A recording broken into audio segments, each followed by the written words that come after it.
செல்வகுமாரின் அதிகாலை வானிலை ஆய்வறிக்கை. அதிகாரப்பூர்வ வானிலை அறிக்கைக்கு இந்திய வானிலை ஆராய்ச்சித்துறை அறிக்கையை பார்க்கவும். 2026 ஆகஸ்ட் 18 செவ்வாய்க்கிழமை அதிகாலை நிலவர வானிலை பதிவு.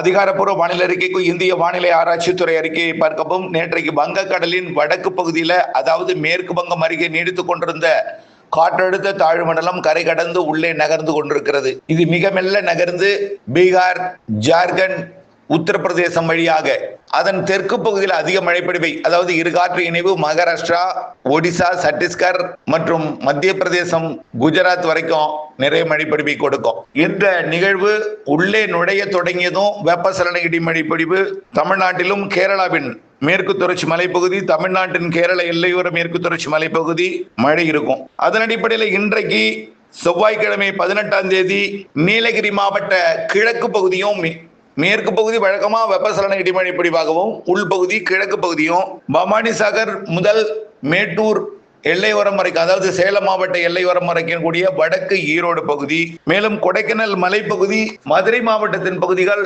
அப்படியே ஈரோட்டில் இருந்து சேலம் மற்றும் கிருஷ்ணகிரி, தர்மபுரி, நாமக்கல், சேலம் எல்லாம் அப்படியே மழை பிடிப்பை கொடுத்து கொண்டு இன்றைக்கு மாலையில ஆங்காங்கே ஒதுக்கி தான், ஒரே பரவலா போகாது.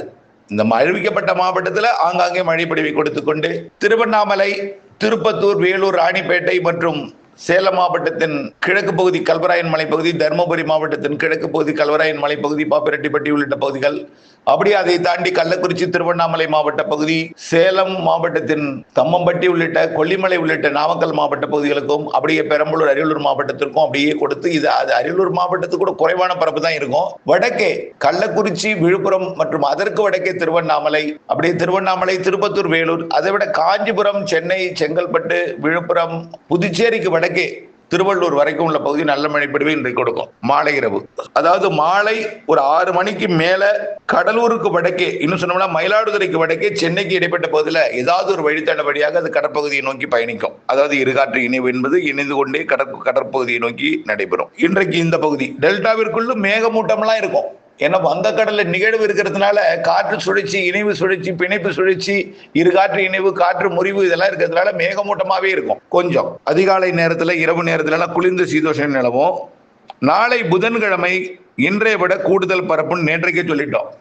புதன்கிழமை தான் கூடுதல் பரப்பும். புதன்கிழமை விருதுநகர் முதல் சென்னை வரைக்கும், வடக்கே பார்த்தீங்கன்னா பெங்களூர் வரைக்கும், விருதுநகர்ல இருந்து பெங்களூர் வரைக்கும், தெற்கே தூத்துக்குடி மாவட்டத்தில் ஒரு சில பகுதிகளையும், திருநெல்வேலி, தென்காசி மாவட்டத்தின் ஒரு சில பகுதிகளுக்கு உண்டு. மேற்கு தொடர்ச்சி மலையில நாளைக்கு நல்ல மழை இருக்கு. அதாவது வால்பாறை, நீலகிரி, கொடைக்கானல், குற்றாலத்திற்கு மேற்கு தொடர்ச்சி மலைப்பகுதி, அப்புறம் கேரள பகுதிங்கெல்லாம் நாளைக்கு இடிமழை பொழிவு தான். நாளை மாலை, மதியத்துக்கு மதியம், மாலை, இரவு கேரளாவிலேயே இடிமழை பொழிவு உண்டு. தமிழ்நாட்டின் மேற்கு தொடர்ச்சி மலை, மதுரை, ராமநாதபுரம், சிவகங்கை, புதுக்கோட்டை, திண்டுக்கல் மாவட்டத்தோட பகுதிகள், திருச்சி மாவட்டத்தோட பகுதி நாளைக்கு புதன்கிழமை, திருச்சி மாவட்ட பகுதி, கரூர், ஈரோடு, திருப்பூர் வடக்கு, கோயம்புத்தூர் வடக்கு, நீலகிரி, கிருஷ்ணகிரி, தர்மபுரி, சேலம், நாமக்கல், கரூர் மற்றும் அப்படியே பார்த்தீங்கன்னா திருச்சி, புதுக்கோட்டை, சிவகங்கை, ராமநாதபுரம், மதுரை, ராமநாதபுரம் உள்பகுதி, அப்படியே பார்த்தீங்கன்னா டெல்டா மாவட்டங்களுக்கும் நாளைக்கு வாய்ப்பு உண்டு. டெல்டா மாவட்டத்தில் தஞ்சாவூர் மாவட்டத்தோட பகுதிகள், தஞ்சாவூர் மாவட்டத்தோட மேற்கு பகுதி, வடக்கு பகுதிக்கு உறுதியாக தெரியுது, கிழக்கு பகுதிக்கும் வரலாம். அப்படியே நாளை கனமழை வாய்ப்பு இருக்கிறது. நாளை மாலை அறுவடை செய்யும் விவசாயிகள் முன்னெச்சரிக்கை தேவை. நாளை புதன்கிழமை 19ஆம் தேதி டெல்டா மாவட்டங்களின் வடக்கு பகுதி தொடங்கி, அதாவது கும்பகோணம், திருவாரூர் மாவட்டத்தோட நன்னிலம், பேரளம், அப்படியே கொல்லுமாங்குடி, காரைக்கால் பகுதி, அதற்கு வடக்கே உள்ள பகுதிகள், குறிப்பாக கடலூர் மாவட்டத்தோட பகுதி, அரியலூர், பெரம்பலூர் மாவட்டத்தோட பகுதி, டெல்டாவோட தஞ்சாவூர் மாவட்ட வடக்கு பகுதி, திருவாரூர் வடக்கு, நாகப்பட்டினம் வடக்கு, காரைக்கால், அப்படியே கடலூர், மயிலாடுதுறை, அரியலூர், பெரம்பலூர், கடலூர் மற்றும் கள்ளக்குறிச்சி, விழுப்புரம், புதுச்சேரி, திருவண்ணாமலை, திருப்பத்தூர், வேலூர், ராணிப்பேட்டை, சென்னை, திருவள்ளூர், காஞ்சிபுரம், செங்கல்பட்டு, விழுப்புரம், புதுச்சேரி, இந்த பகுதி டெல்டா முதல் ஆந்திர மாநில எல்லையோரம் வரைக்கும் நாளை நல்ல மழைப்பொழிவு தெரிகிறது. ஆந்திர மாநில எல்லையோரம் வரைக்கும் நகரி அந்த பக்கம் உண்டு. குப்பத்தை தாண்டி நகரி, திருப்பதி, சித்தூர், அப்படியே பார்த்தீங்கன்னா நெல்லூர் வரைக்கும் கனமழை தெரியுது. நாளை நாளை புதன்கிழமை 19ஆம் தேதி கனமழை வாய்ப்பு இருக்கிறது. வடக்கு டெல்டா முதல் வடகடலோரம் வரைக்கும் வட உள் மாவட்டங்களுக்கு நல்ல மழை தெரிகிறது. கொஞ்சம் வலுவான மழை நாளை மாலைக்கு பிறகு முன்னிரவிலே தெரிகிறது.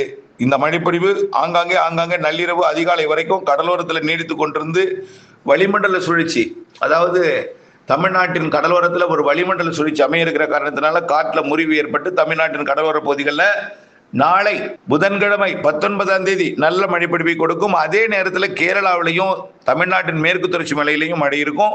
குறிப்பா கன்னியாகுமரி, திருநெல்வேலி, தென்காசி மாவட்டத்தில் நாளை நல்ல மழை இருக்கும். இலங்கையோட காலி மற்றும் கொழும்பு உள்ளிட்ட பகுதிகள், புத்தளத்துக்கு தெற்கே உள்ள பகுதிகளுக்கும் மழை இருக்கும். தெற்கு டெல்டாவிற்கு வாய்ப்பு அமையவும் வாய்ப்பு இருக்கு. அப்படி அமைந்தால் அது புதுக்கோட்டை மாவட்டம் மற்றும் தெற்கு டெல்டாவிற்கும் நல்ல மழை பொழிவு கொடுக்கலாம். கனமழை வாய்ப்பு வடக்கு டெல்டா முதல் வடகடலோரம் வரைக்கும் வடவுள் பகுதிகள் உள்ளேயும் நல்ல மழை பொழிவை கொடுக்கும். 20ஆம் தேதியை பொறுத்த வரைக்கும் 20ஆம் தேதி அதிகாலை வரைக்கும் இந்த மழை, வியாழக்கிழமை அதிகாலை வரைக்கும் அங்கங்க வடகடலோரத்தில் நீடிக்கும். 20ஆம் தேதியும் இந்த மழை இருக்கும். ஆனால் 19ஆம் தேதியை விட பரப்பில் குறைந்திருக்கும். காரணம், காற்றழுத்த தாழ்வு பகுதி உள்ளே போய் செயலிழக்க தொடங்கினோம். இந்த காற்று முறிவுக்கு சாதகம் இல்லாமல் வளிமண்டல சுழற்சியும் அப்படியே தன் பக்கம் ஈர்க்கப்பட்ட ஆந்திர பிரதேச பகுதியை நோக்கி போயிடும். இதனால வரக்கூடிய வியாழன் வெள்ளி மழை இருக்கும். புதன்கிழமை போல் தீவிரம் இல்லாமலும் சற்று குறைவாக இருக்கும். புதன்கிழமை நாளை மாலை இரவு நல்ல மழை இருக்கு. அறுவடை விவசாயிகளுக்கு முன்னெச்சரிக்கை தேவை. நாளை மாலை இரவு ஆக ஒன்று நாளை மதியத்துக்குள்ள அந்த டெல்டா வடகடலோர பகுதிகளில் திருவண்ணாமலையிலிருந்து சென்னை வரைக்கும் உள்ள பகுதிகளில் அறுவடையை விரைந்து முடிக்கணும். நாளை மாலையில இல்லைன்னா மூடி பாதுகாக்கணும். இல்லைன்னா நான் பார்த்துங்க, நாளை மாலை இரவு கனமழை தெரிகிறது பெரும்பாலான மாவட்டங்களுக்கு. அடுத்ததா பார்த்தீங்கன்னா தொடர்ந்து இப்படியே வெப்பச்சலன மழை இருந்துகிட்டே இருக்கும். அடுத்தடுத்த நிகழ்வுகள் வரும். வெப்பசலன மழை பிடிப்பு தொடர்ந்து இந்த காற்று மறைக்கும் பகுதி 2 பகுதியிலேருந்து அப்படியே தொடங்கி வடகடலோரம் வந்து தீவிரமடையும். டெல்டாவும் உண்டு. அப்படியே பார்த்தீங்கன்னா 22ஆம் தேதிக்கு மேல இன்னும் கொஞ்சம் தீவிரமடையும். 24, 25 இன்னும் கொஞ்சம் தீவிரமடையும். வெப்பசலனத்துடன் கூடிய இணைந்து தென்மேற்கு பருவமழையாக இருக்கும். காரணம் என்னன்னா, அடுத்தடுத்த நிகழ்வு இந்த மாதம் 26ஆம் தேதி வரைக்கும் வடக்கு வங்கக்கடல் பகுதியிலேயே அமையிருக்கு. அதுக்கப்புறம் தான் கொஞ்சம் கொஞ்சமா ஒடிசா பகுதிகளில், அதாவது வடக்கு ஒடிசா பகுதியில் அமையிருக்கு. அதுக்கப்புறம் மத்திய ஒடிசா, தெற்கு ஒடிசா அமையும். கண்டிப்பாக செப்டம்பர், அக்டோபர் அதிக மழை இருக்கு. தயவுசெய்து கவலைப்பட வேண்டாம். இந்த மாத இறுதியிலும் இருக்கிறது. ஆக இந்த மாத இறுதிக்கு முன்பே நல்ல ஒரு வெப்பச்சலன மழையை, குறிப்பாக நாளைக்கு நல்ல மழை பொழிவு கொடுக்க போகிறது என்பதையும், வரக்கூடிய நாட்கள்ல அதே போல மாலை இரவு இடிமழை பொழிவு இருந்து கொண்டிருக்கும் என்பதையும் எல்லா மாவட்டங்களுக்கும் நான் சொல்லல. எந்த மாவட்டத்தின் பெயர் சொல்லியிருக்கணும் அதுக்கு இன்றைக்கும் நாளைக்கு எந்தெந்த மாவட்டங்களுக்கு மாலையில் ஒரு பரவலான கனமழை பொழிவு இருக்கும் என்பதை சொல்லியிருக்கிறோம். அந்த மாவட்டங்களுக்கும் வரக்கூடிய நாட்கள்ல ஆங்காங்கே காற்று மழைக்கும் பகுதிக்கும் கிடைக்க போகுதுன்னு சொல்லியிருக்கோம். அப்ப ஈரோடு மாவட்டம் டு சென்னை, மதுரை வடக்கு முதல் அப்படியே புதுக்கோட்டை, சிவகங்கை கடலோரம் வரைக்கும் இப்படிப்பட்ட டெல்டாவுக்கும் ஆங்காங்கே இப்படி இருக்கும். நாளைக்கு மட்டும் கொஞ்சம் கூடுதல் பரப்பு இருக்கு என்பதையும் தொடர்ந்து வானிலை அப்டேட்ஸோட இணைந்திருக்கணும். இந்த காற்று பகுதி பிரச்சனைக்குரிய பகுதி எங்களுக்கு எப்பதான் மழை பெய்யும் அப்படின்னு கேட்கிறவங்களுக்குலாம் இந்த மாத இறுதி, அடுத்த மாதம் செப்டம்பர்லயும் செப்டம்பர் 15க்கு மேல கனமழையாகவே இருக்கும். செப்டம்பர் 15க்கு மேல செப்டம்பர் இறுதியெல்லாம் அதிக மழை. அக்டோபர் 15 தேதி உச்சகட்ட தென்மேற்கு பருவமழைங்க. குறிப்பாக இலங்கை அருகே முன்கூட்டியே உருவாக போகிறது காற்று சுழற்சி.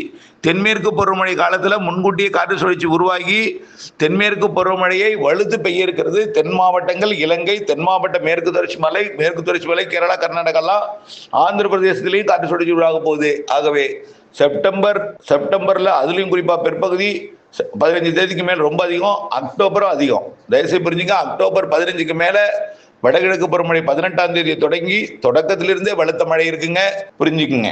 ஆக தயவுசெய்து குழப்பிக் கொள்ள வேண்டாம். இந்த வெயில், இந்த வறட்சி இதெல்லாம் மனசுல தயவுசெய்து போட்டுக்காதீங்க. இப்போ நல்லா ஒண்ணு புரிஞ்சுங்க, வடகிழக்கு பருவமழை தொடங்கியது வரைக்கும் கூட சில ஆண்டுகள்லாம் நம்ம விதைக்காமல் இருந்திருக்கிறோம். நல்லா புரிஞ்சுக்கணும். டெல்டாவில் வேதாரணை பகுதியெல்லாம் பலமுறை விதைச்சு மழை இல்லாம காஞ்சி சில நேரத்தில் மழை பெஞ்சு மூழ்கி அழிஞ்சி இப்படி எல்லாம் விதைச்சிருக்கோம். இந்த வருடம் தான் இந்த பிரச்சனையா? பல வருடங்கள் ஆடிப்பெருக்குக்கு தண்ணி ஆடிப்பெருக்கு வரைக்கும் கூட தண்ணி திறக்காம ஆடிப்பெருக்கு கொண்டாட்டத்துக்கு தண்ணி திறந்து விட்டுருக்காங்க. இப்போ வரைக்கும் 13,000 கனஅடி வந்துட்டு இருக்கு. நாம இதை கணிப்புல ஏற்கனவே சொல்லியிருக்கிறோம். 1 டிஎம்சி வீதம் வந்துட்டே இருக்கும். அது 50 டிஎம்சி 90 அடியை 25, 26ஆம் தேதி அடையும்னு நம்ம சொல்லியிருக்கோம். இன்னைக்கு 45 டிஎம்சியை தொட்டு விட்டது. 45 டிஎம்சி. இன்னும் 5 டிஎம்சி தேவை. 5 நாள் 13,000 கனஅடி வந்தாலே நிரம்பிடும். ஆனால் 13,000 கனஅடி வந்தாலும் 2,000 கனஅடி திறப்பு இருக்கிறதுனால கொஞ்சம் 1 டிஎம்சி குறைவாக தான் சேமிக்கப்பட்டது. அதனால ஒரு 2 நாள் கூட எடுத்துக்கலாம். அதனால 25ஆம் தேதி வாக்கு, 26ஆம் தேதி வாக்குல 50 டிஎம்சி 90 அடியை எட்டும். 50 டிஎம்சி என்ற கொள்ளளவு கொண்ட 90 அடியை எட்டும். அப்பொழுது தண்ணீர் திறப்பதற்கு வாய்ப்பு இருக்கு. அப்பொழுது அளவா தான் திறப்பாங்க, அதிகம் திறந்துட முடியாது. ஏன்னா அடுத்த ஆண்டுக்கு குடிநீர் எல்லாம் வானிலையை பொறுத்து அவர்களுக்கும் கொஞ்சம் சந்தேகம் இருக்கும் இல்லையா?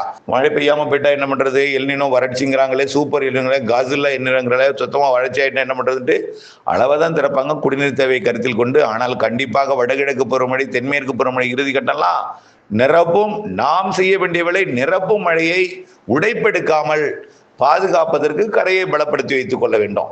அப்பதான் நம்ம சேமிக்க முடியும்.